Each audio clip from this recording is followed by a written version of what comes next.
মঙ্গলবারের মধ্যে তাদের নামের পূর্ণাঙ্গ তালিকা প্রকাশ করতে হবে। কেন তাদের নাম বাদ দেওয়া হয়েছে তা স্পষ্ট করে জানাতে হবে। সেই সঙ্গে আগের তালিকায় থাকা 11টি নথির সঙ্গে পরিচয়পত্র, ঠিকানার প্রমাণ হিসেবে আধার কার্ডকে মান্যতা দিতে হবে। বিহারে ভোটার তালিকার বিশেষ সংশোধন মামলায় নির্বাচন কমিশনকেই তাৎপর্যপূর্ণ নির্দেশ দিল সুপ্রিম কোর্ট। ধাক্কা খেল কমিশন। এর আগে সুপ্রিম কোর্টে নির্বাচন কমিশন বলেছিল, খসড়া ভোটার তালিকা থেকে বাদ পড়া ভোটারদের আলাদা তালিকা তৈরি করা বা প্রকাশ করা কিংবা তাদের নাম কেন বাদ পড়েছে সেই কারণ দর্শানোর কোনো আইনি বাধ্যবাধকতা নেই। কিন্তু তাদের যুক্তি খারিজ করে দিয়ে বৃহস্পতিবার দেশের সর্বোচ্চ আদালত নির্দেশ দিল, বিহারে বাদ যাওয়া 65 লক্ষ ভোটারের নাম ডিস্ট্রিক্ট ইলেকটোরাল অফিসার বা ডিইওর ওয়েবসাইটে প্রকাশ করতে হবে। জেলাভিত্তিক তালিকা দিতে হবে মুখ্য নির্বাচনী আধিকারিকের ওয়েবসাইটে। বুথভিত্তিক তালিকা টাঙাতে হবে বিডিও এবং পঞ্চায়েত অফিসের নোটিশ বোর্ডে। সংবাদ মাধ্যমে বিজ্ঞাপন দিয়ে তা জানাতে হবে এবং ভোটার কার্ড দিয়ে যেন নাম খোঁজা যায় তার ব্যবস্থাও নির্বাচন কমিশনকে করতে হবে। ব্যাপারটার মধ্যে স্বচ্ছতা জিনিসটা যোগ হলো এবং লোকে জানতে পারলো কেন বাদ গেল। লোকের এটা জানার অধিকার আছে।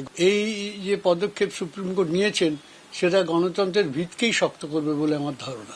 আধার কার্ডটা জেনুইন, তাহলে সে আধার কার্ডটাকে অ্যাকসেপ্ট করাটা হচ্ছে একটা খুব ভালো পদক্ষেপ। সুপ্রিম কোর্টের পদক্ষেপকে আমি স্বাগত জানাচ্ছি। বোঝা যাচ্ছে যে সুপ্রিম কোর্ট এসআইআর এর বিরোধিতা না করলেও এসআইআরটা যে ফরম্যাটে আমাদের আইনে আছে সেই ফরম্যাটটা কিন্তু এটা এনশিওর করার জন্য যাতে নাকি কোনো ভোটার বাদ না পড়ে এবং কোনো অভোটার যাতে ভোট দিতে না পারে। এর আগে ভোটার তালিকার বিশেষ সংশোধনের ক্ষেত্রে নথি হিসেবে আধার ও ভোটার কার্ড বিবেচনা করে দেখার জন্য নির্বাচন কমিশনকে পরামর্শ দিয়েছিল সুপ্রিম কোর্ট। কিন্তু তখন নির্বাচন কমিশন বলেছিল, ভোটার কার্ড, আধার কার্ড এবং রেশন কার্ডের বেশ কিছু সীমাবদ্ধতা আছে। পাল্টা সুপ্রিম কোর্ট কমিশনকে বলেছিল, আগামীকাল হয়তো দেখবেন শুধু আধার নয় 11টি নথি জাল করা যাচ্ছে। সেটা অন্য সমস্যা। এটা আধার বা ভোটার কার্ড বাদ দেওয়ার যুক্তি হতে পারে না। প্রতিটা কেস বিবেচনা করে দেখতে হবে। এই প্রেক্ষাপটে বৃহস্পতিবার মামলাকারীদের এক আইনজীবী বলেন, অসৎ উদ্দেশ্য নিয়ে এই কাজ করছে নির্বাচন কমিশন। আইনে সংশোধন না এনে নির্বাচন কমিশন বলতে পারে না আধার কার্ড গ্রহণ করব না।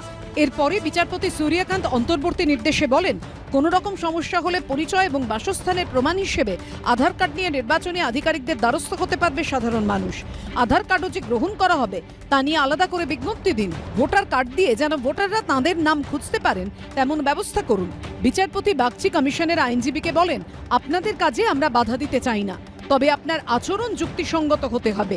নাগরিকদের কিছুটা স্বাচ্ছন্দ্য দিতে হবে। যোগ্য হওয়ার জন্য কাউকে চাপ দেওয়া উচিত নয়। যাদের বেশি ভোটার বাদ যাবে তারাই তো চিৎকার করবে, তাদের যেহেতু ভোটার। কিন্তু কেন বাদ গেল তার যদি প্রমাণ থাকে, তার যদি স্বচ্ছতা থাকে, এগুলো তো বাইরে